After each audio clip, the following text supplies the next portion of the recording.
आज की जो बुक समरी मैं आपके साथ शेयर करूंगा, उस बुक का नाम है दी अल्केमिस्ट, जिसे लिखा है पाउलो कोएलो ने। दी अल्केमिस्ट किताब कोई मामूली किताब नहीं है, यह विश्व भर में प्रसिद्ध है। जब कई साल पहले पहली बार अल्केमिस्ट ब्राजील में प्रकाशित हुई, तब शुरुआत में इस किताब की ज्यादा बिक्री नहीं हुई। इसके राइटर पाउलो कोएलो ने किताब को जी जान लगाकर लिखा था। जैसा कि अल्केमिस्ट में बताया गया है कि अगर किसी चीज को दिल से चाहें तो पूरा ब्रह्मांड उसे आपसे मिलाने में लग जाता है। ठीक वैसा ही हुआ। अगले 7-8 महीनों में इस किताब की जन प्रचार मतलब माउथ पब्लिसिटी से ही 7 से 8 हजार कॉपियां बिक गईं, पर प्रसिद्धि का दौर तो आना अभी बाकी था। किसी अमेरिकन स्थायी नागरिक ने इस किताब का अनुवाद करना चाहा और इस तरह से अल्केमिस्ट इंग्लिश भाषा में भी अमेरिका के एक बहुत बड़े प्रकाशक के द्वारा छापी गई। उस समय के राष्ट्रपति बिल क्लिंटन, मैडोना और ना जाने कितने प्रसिद्ध लोग इस किताब के बारे में बात करने लगे। तो चलिए आज मैं आपको बताता हूं कि दी अल्केमिस्ट किताब में क्या लिखा है। उम्मीद है आप इसके जादू से बच नहीं पाएंगे। अल्केमिस्ट किताब की मुख्य कहानी शुरू होने से पहले प्रस्तावना में एक छोटी सी कहानी लिखी गई है। अल्केमिस्ट ने एक किताब को उठाया जो कारवां के किसी व्यक्ति के द्वारा लाई गई थी। अल्केमिस्ट एक रसायनज्ञ को कहा जाता है। अल्केमिस्ट ने उस किताब के पन्ने पलटने शुरू किए जहां उसे एक कहानी मिली जिसे वो पहले से ही जानता था। उस कहानी में नार्सिसस नाम का एक युवा अपनी सुंदरता पर इतना मोहित था कि रोज एक झील के किनारे पर घुटने टेक कर खुद को झील के पानी में देखा करता था। एक दिन खुद को देखते समय नार्सिसस झील में गिर जाता है और डूब कर मर जाता है। जहां वो मरता है वहां एक फूल का जन्म होता है। उस फूल को नार्सिसस कहा गया। जब नार्सिसस की मृत्यु हुई तो जंगल की देवी झील के सामने प्रकट होती हैं और पाती हैं कि झील का मीठा पानी नमकीन हो चुका है। वो झील से पूछती हैं, तुम क्यों रोती हो? झील जवाब देती है, मैं नार्सिसस के लिए रोती हूं, वह खुद को देखने के लिए मेरे किनारों पर आया करता था। देवी बोलती हैं, ये कोई नई बात नहीं है, हम देवी देवता भी जंगल में उसकी सुंदरता के लिए उसका पीछा किया करते थे। क्या वाकई में वह सुंदर था? झील इसके जवाब में कहती है, सुंदर था या नहीं इसका तो पता नहीं, पर उसकी आंखें गहरी थीं और मैं उनमें अपना प्रतिबिंब देखा करती थी। अल्केमिस्ट ने सोचा कि कितनी अच्छी कहानी है। यहां इसका यह मतलब लगता है कि झील और युवा दोनों बस स्वयं को ही एक दूसरे में देखा करते थे। यह कहानी सिर्फ प्रस्तावना का भाग है। असली कहानी शुरू होती है अब। कहानी के मुख्य पात्र का नाम है सैंटियागो, जो भेड़ चराता है। उसकी भेड़ें एक खंडहर चर्च में घुस जाती हैं। सैंटियागो को पता चला है कि यहां भेड़िए का खतरा नहीं है, पर अगर कोई जानवर रात को भटक जाए तो अगले दिन उसे ढूंढने में बड़ी मुश्किल होगी। इसीलिए वो लकड़ी के तख्तों से एंट्री को बंद कर देता है ताकि भेड़ें निकल न सकें। फिर अपनी जैकेट से फर्श को साफ करके लेट जाता है। सुबह उसकी नींद जल्दी खुल जाती है। उसे रात भी उसने वही सपना देखा जो उसने 1 सप्ताह पहले देखा था, पर सपना खत्म होने से पहले ही उसकी नींद टूट जाती है। अब सारी भेड़ें भी जाग चुकी थीं।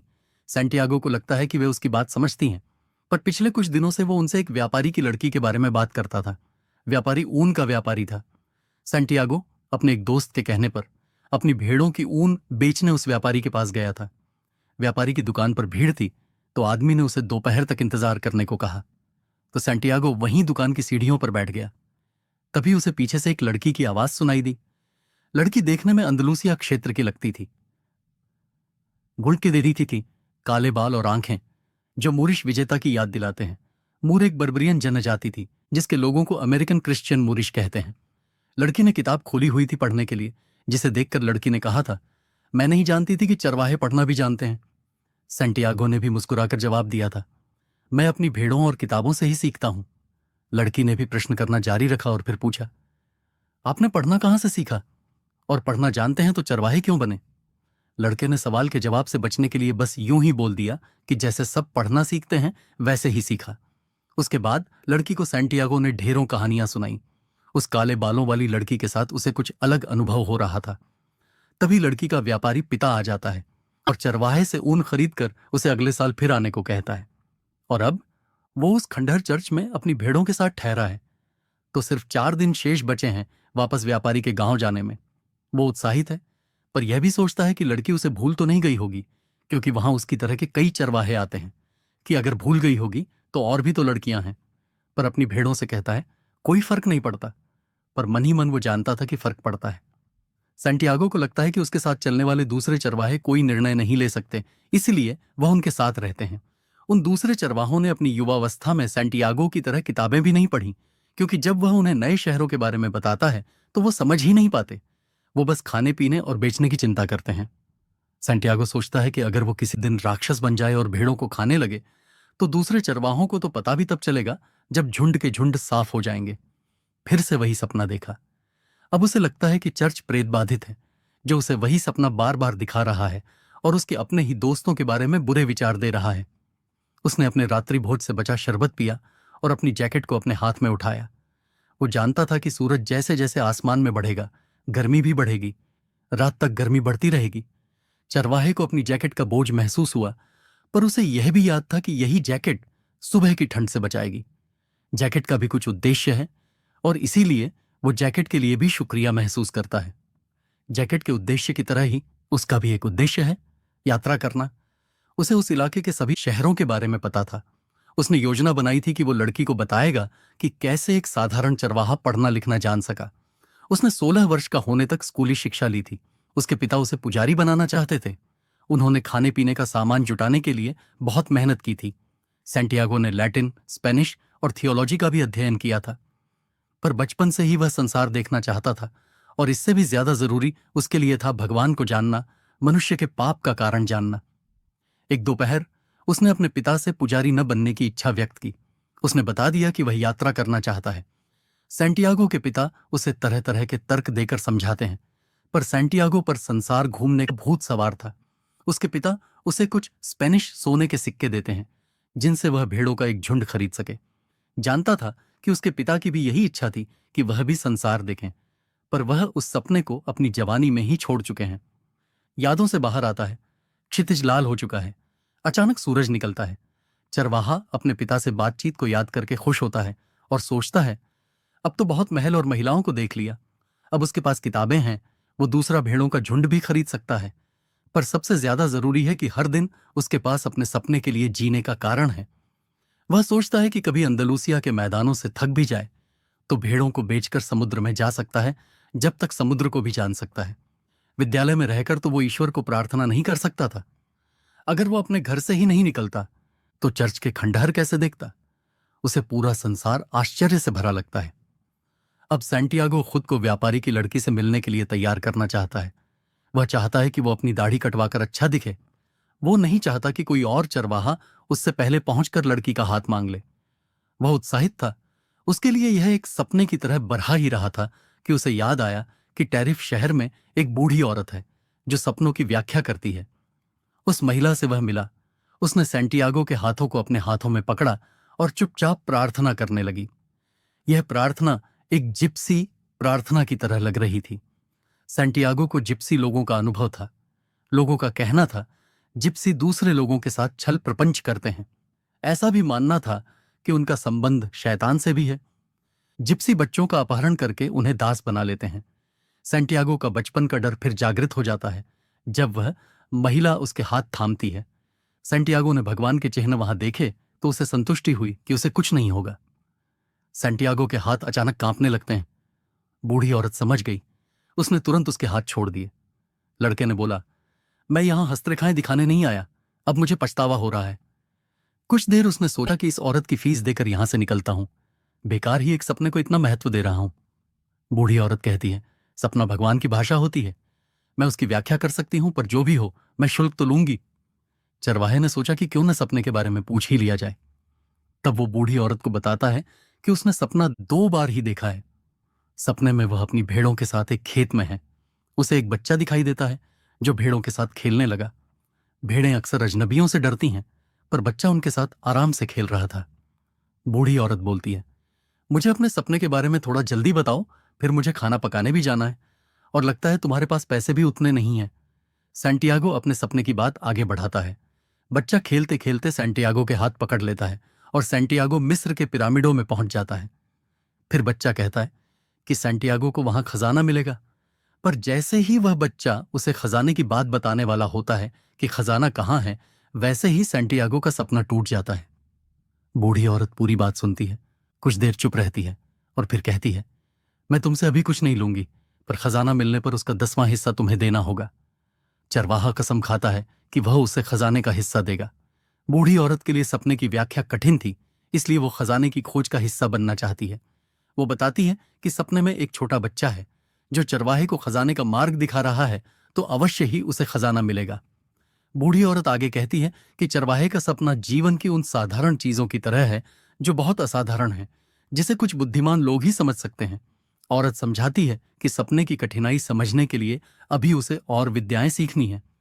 चरवाहा बूढ़ी औरत से पूछता है कि वो मिस्र कैसे जा सकता है, जिसके जवाब में वह बस इतना कहती है कि वह सपनों की व्याख्या करती है और वो नहीं जानती कि उसका सपना वास्तविकता में कैसे बदलेगा।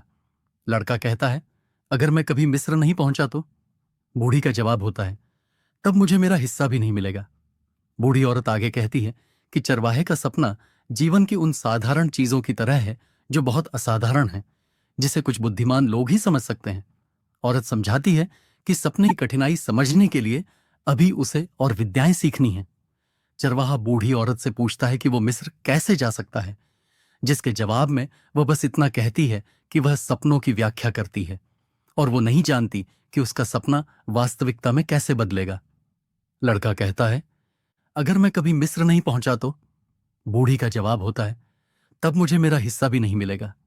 बूढ़ी औरत लड़के को जाने के लिए कहती है, तुम मेरा बहुत टाइम खराब कर चुके हो। अब लड़का निराशा के साथ चला जाता है और सोचता है कि वो फिर कभी सपनों पर विश्वास नहीं करेगा। उसे याद आता है कि दूसरे काम भी करने हैं, मोटी किताब को बेचना है, कुछ खाना भी है। तभी उसे प्लाजा में एक बेंच मिलती है। उसकी भेड़ें शहर के बाहर उसके किसी दोस्त के अस्तबल में थीं। लड़का शहर में बहुत सारे लोगों को जानता था, जिसकी वजह से उसकी यात्रा आसान होती थी। उसने जो किताब खरीदी थी उसे पढ़ना शुरू करता है। पहले ही पन्ने पर एक अंतिम संस्कार के समारोह का वर्णन है और इसमें शामिल लोगों के नाम का उच्चारण बहुत मुश्किल था। वह सोचता है कि अगर उसने कोई किताब लिखी तो वह एक समय में एक ही का नाम लिखेगा, ताकि पढ़ने वालों को बहुत सारे नाम याद करने की चिंता न करनी पड़े। जब वह अंततः जो कुछ पढ़ रहा था उस पर अपना फोकस कर सका तो उसे किताब बहुत पसंद आई। अंतिम संस्कार एक बर्फीले दिन था और उसने ठंड होने की जो एक भावना होती है उसे भी महसूस किया। जब वह पढ़ रहा था, एक बूढ़ा आदमी बैठा था उसके नीचे की तरफ और वो उससे बातचीत करने की कोशिश करता है। वे क्या कर रहे हैं? बूढ़े आदमी ने प्लाजा में लोगों की तरफ इशारा करते हुए पूछा। काम कर रहे हैं, लड़के ने एक बहुत ठंडा सा उत्तर दिया। ऐसा लग रहा था कि उसका ध्यान सिर्फ किताब में है। दरअसल वो सोच रहा था कि वो व्यापारी की बेटी के सामने अपनी भेड़ों के बाल कैसे काटेगा, ताकि यह दिख सके कि वह कोई ऐसा व्यक्ति है जो कठिन काम करने में भी सक्षम है। उसने कई बार उस दृश्य की कल्पना की थी। हर बार लड़की उस पर मोहित हो गई। उसने समझाया कि भेड़ों को पीछे से आगे की ओर काटना है।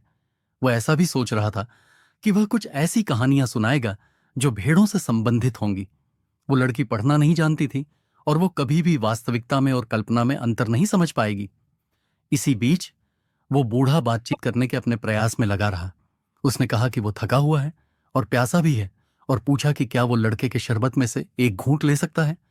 लड़के ने अपनी बोतल इस उम्मीद में पेश की कि बूढ़ा उसे अकेला छोड़ देगा, लेकिन वो बूढ़ा बात करना चाहता था और उसने लड़के से पूछा कि वो कौन सी किताब पढ़ रहा है। लड़के को अभद्र व्यवहार करने और दूसरी बेंच पर जाने के लिए विवश किया गया, लेकिन उसने अपने पिता से सीखा था कि बड़ों का सम्मान करना चाहिए। उसने उस किताब को उस बूढ़े व्यक्ति की तरफ बढ़ा दिया, दो कारणों से। पहला कि एक तो उसे खुद नहीं मालूम था कि वह उस बुक का शीर्षक उच्चारण करे, और दूसरा कि अगर बूढ़ा आदमी पढ़ना नहीं जानता होगा तो शायद शर्मिंदा महसूस करेगा और अपने आप ही अपनी बेंच बदल लेगा। बूढ़े आदमी ने कहा, किताब के सारे पेज देखते हुए, जैसे कि वो कोई अजीब चीज हो, ये तो बहुत महत्वपूर्ण पुस्तक है, लेकिन बड़ी परेशान करने वाली है। लड़का चौंक जाता है।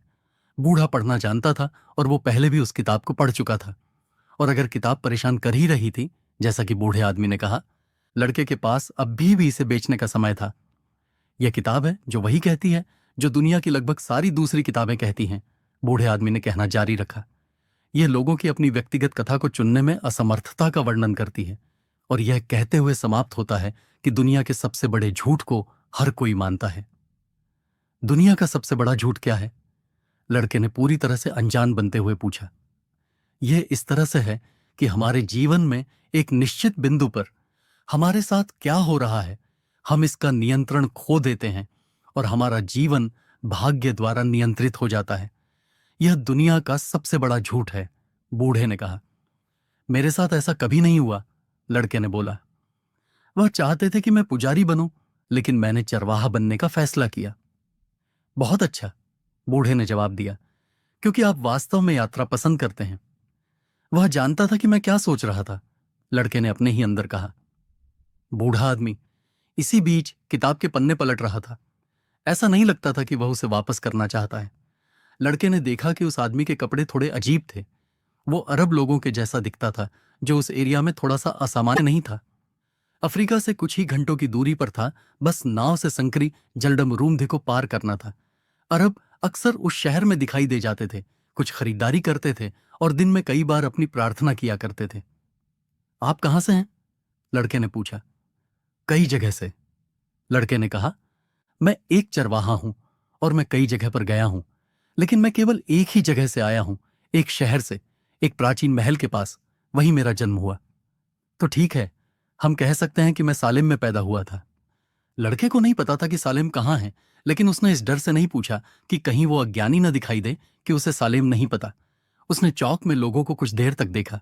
वो आ रहे थे और जा रहे थे, और सभी लोग बड़े व्यस्त लग रहे थे। फिर उसने पूछा, तो सालेम कैसा है? उसने किसी तरह से यह जानने की इच्छा रखी कि ऐसा करूंगा तो मुझे पता चल जाएगा कि सालेम कहाँ है, पर वो नहीं जान सका कि सालेम कहाँ है, क्योंकि सालेम अंदलूसिया के आसपास नहीं था। अगर ऐसा होता तो इस शहर के बारे में उस चरवाहे को जरूर पता होता। और आप सालेम में क्या करते हैं? उसने जोर देकर पूछा। मैं सालेम में क्या करता हूं? कहकर बूढ़ा हंसा। ठीक है, मैं सालेम का राजा हूं। लोग अजीब बातें कहते हैं, लड़के ने सोचा। कभी कभी भेड़ों के साथ रहना बेहतर होता है, जो कुछ नहीं कहती, और इससे भी अच्छा तो यह है कि अपनी किताबों के साथ अकेले ही रहो। वे अपनी अविश्वसनीय कहानियां उस समय बताती हैं जब आप उन्हें सुनना चाहते हैं, लेकिन जब आप लोगों से बात करते हैं तो वो कुछ ऐसी बातें कहते हैं जो इतनी अजीब होती हैं कि आप नहीं जानते कि बातचीत को कैसे जारी रखा जाए। मेरा नाम मेल्कीजेडेक है, उस बूढ़े ने कहा। आपके पास कितनी भेड़ें हैं? काफी हैं, लड़के ने कहा। वह देख सकता था कि बूढ़ा व्यक्ति उसके जीवन के बारे में और जानना चाहता था। ठीक है, फिर हमें एक समस्या है। अगर आपको लगता है कि आपके पास काफी भेड़ें हैं तो मैं आपकी मदद नहीं कर सकता। लड़का चिढ़ने लगा था। वह मदद नहीं मांग रहा था।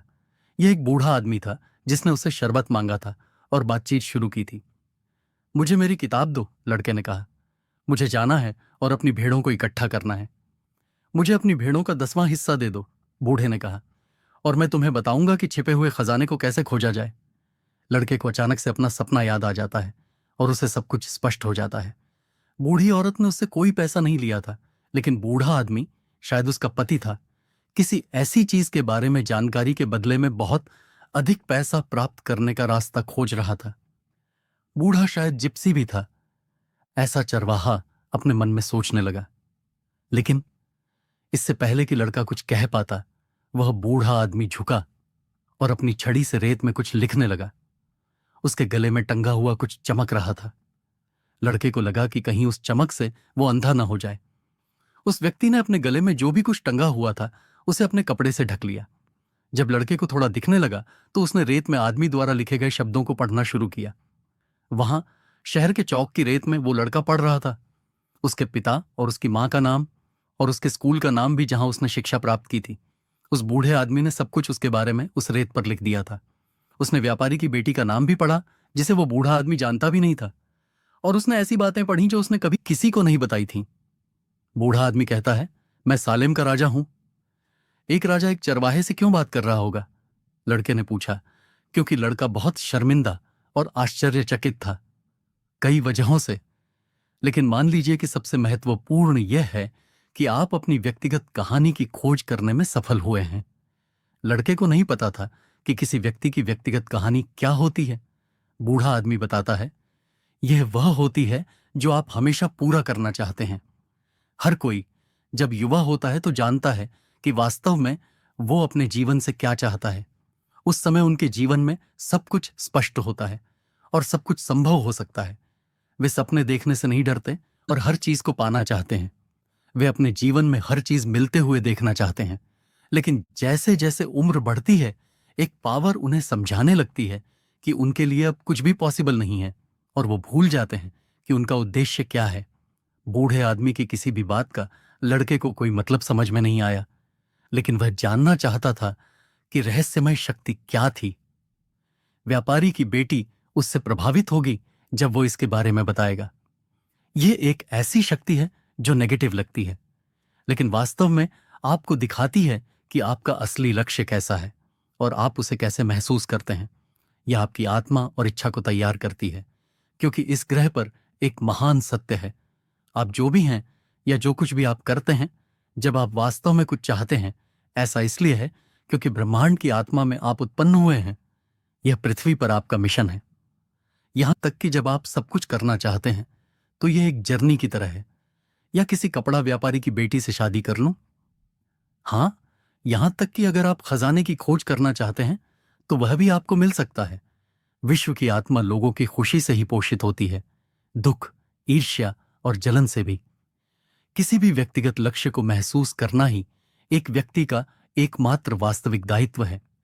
सभी चीजें एक हैं, और जब आप कुछ चाहते हैं तो सारा ब्रह्मांड आपको उससे मिलाने के लिए आपकी मदद करता है, इसे प्राप्त करने में आपकी सहायता करता है।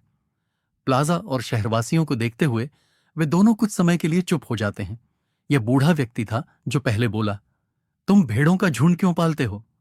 तो लड़का कहता है, क्योंकि मुझे यात्रा करना पसंद है। बूढ़े ने प्लाजा के एक कोने में अपनी दुकान की खिड़की में खड़े एक बेकर की ओर इशारा किया।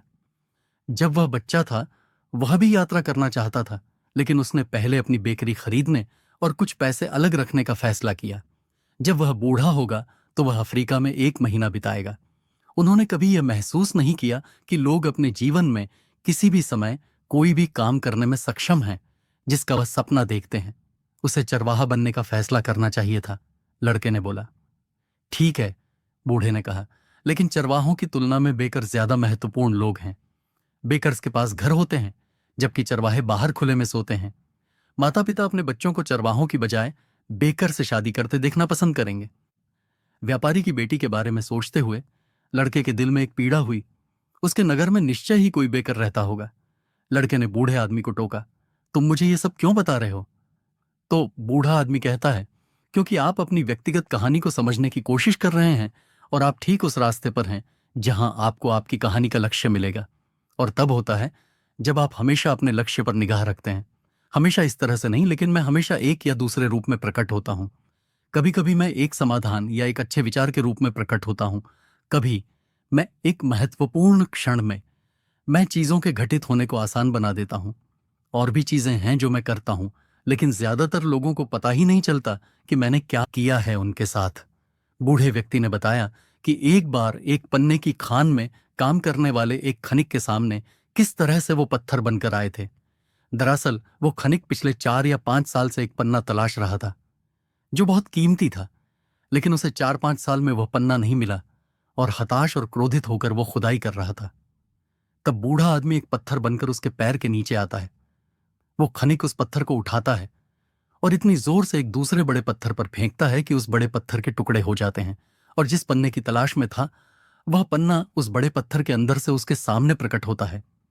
बूढ़ा आदमी यह कहानी सुनाकर फिर आगे कहता है, लोग जीवन की शुरुआत में ही सीखते हैं कि उनके होने का कारण क्या है। बूढ़े व्यक्ति ने कुछ कड़वाहट के साथ कहा, शायद इसीलिए वे इतनी जल्दी छोड़ भी देते हैं। लड़के ने बूढ़े आदमी को याद दिलाया कि उसने छिपे हुए खजाने के बारे में कुछ कहा था।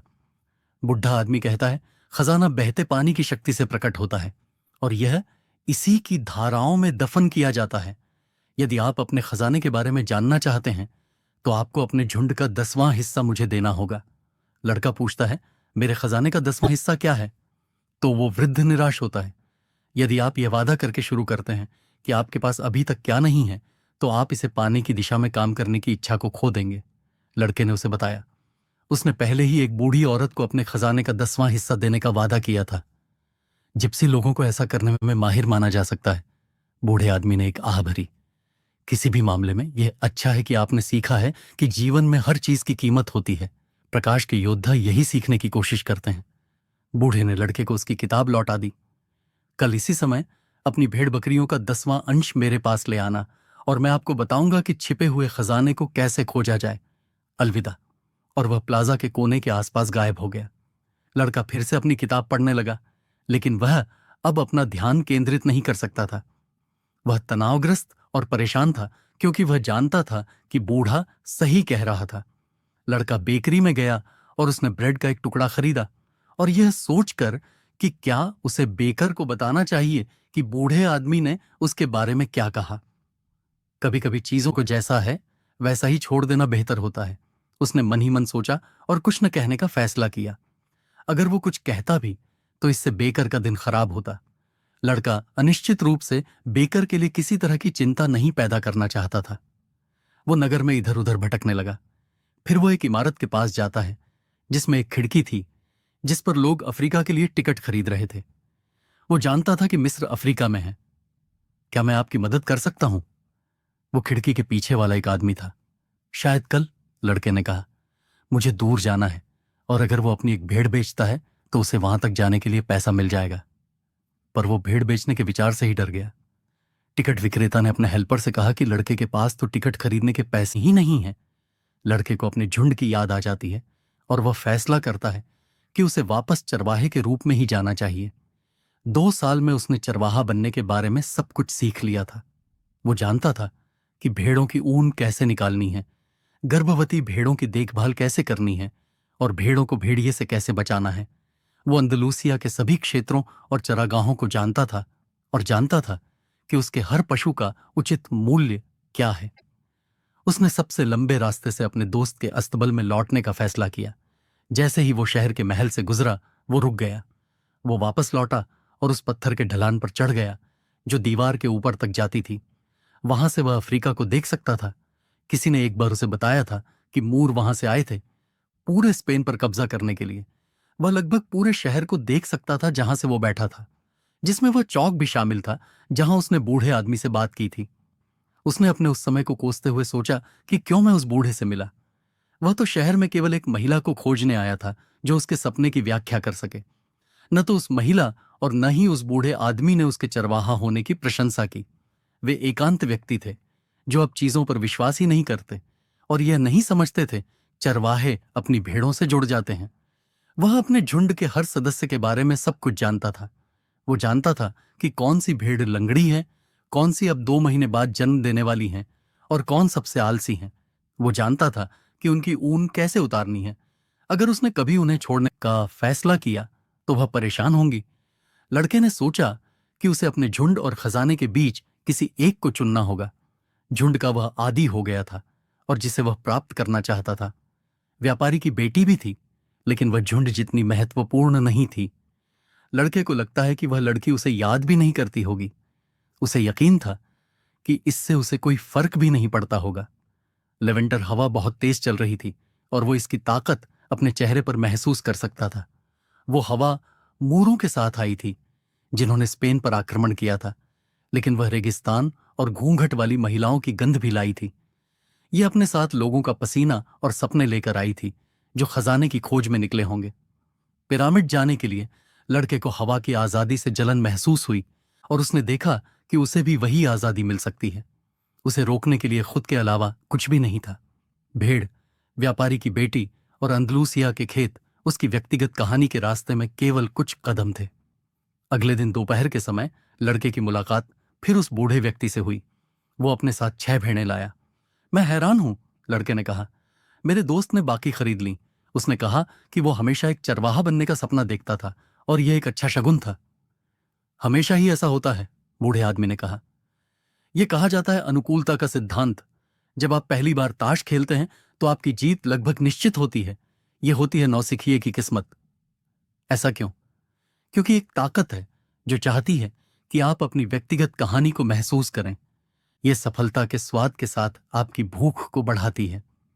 तब बूढ़ा आदमी भेड़ों का निरीक्षण करने लगा और उसने देखा कि एक भेड़ लंगड़ा है।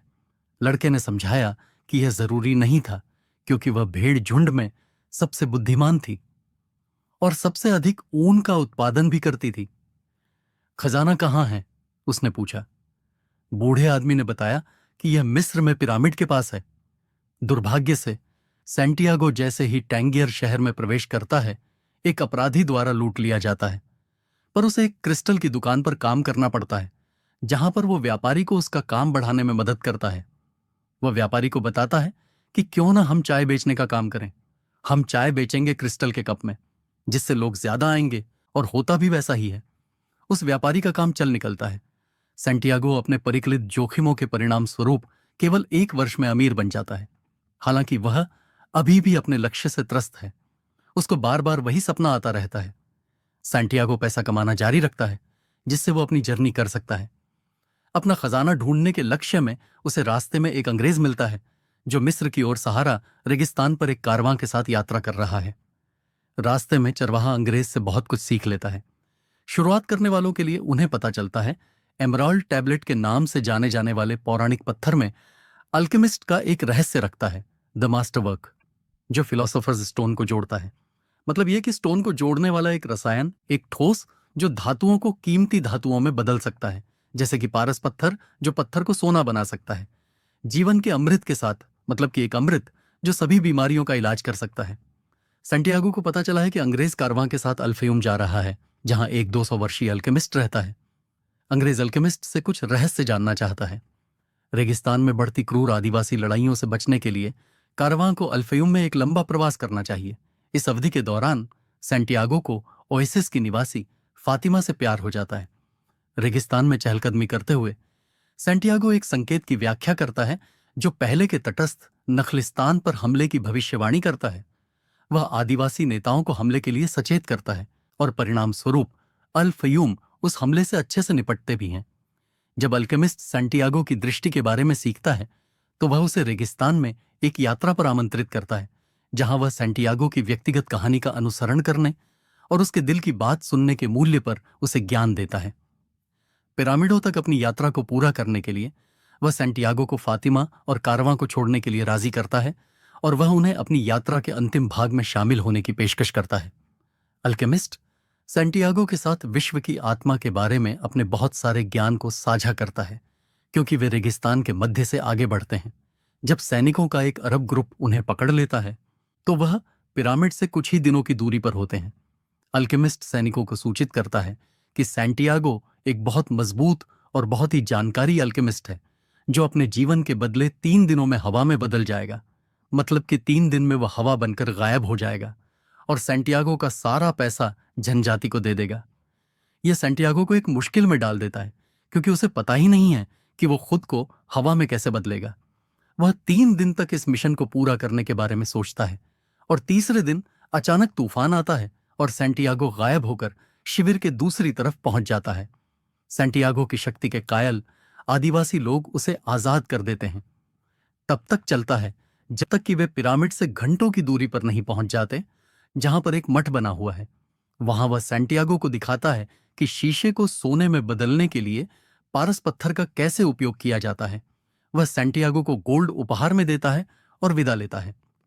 पिरामिड के आधार पर सैंटियागो धन के लिए खोदना शुरू कर देता है, लेकिन 2 लोग उसके पास आते हैं और उसे पीटते हैं। सैंटियागो उन्हें अपने सपने के बारे में बताता है, तो वो लोग सोचते हैं कि ये कोई गरीब है। तब उनमें से एक आदमी उसके सपने का मजाक उड़ाते हुए कहता है कि उसने भी 2 साल पहले एक सपना देखा था कि एक कोई परित्यक्त चर्च है, जहां पर एक पेड़ है और उस पेड़ के नीचे खजाना दबा हुआ है। ऐसा कहकर वो आदमी हंसने लगता है, और सैंटियागो को पड़ा हुआ छोड़कर दोनों वहां से चले जाते हैं। लेकिन सैंटियागो को अचानक से याद आता है कि जिस चर्च में उसने सपना देखा था, जहां पर वह सोया था, उसे वह जानता था, और ये लोग उसी चर्च की बात कर रहे थे। उसे अब पता चल चुका था कि खजाना कहाँ है। वो वापस उस चर्च में जाता है और गढ़े हुए खजाने को उस पेड़ के नीचे से निकालता है, जिसमें ढेरों डायमंड और गोल्ड के कॉइन्स होते हैं। फिर वो वापस आता है फातिमा से मिलने के लिए, जहां फातिमा उसका इंतजार कर रही है। तो ये थी अल्केमिस्ट बुक की बुक समरी, जिस बुक को लिखा है पाउलो कोएल्हो ने, और इसका संदेश था कि जब आप किसी चीज को चाहें तो वो आपको जरूर मिलती है।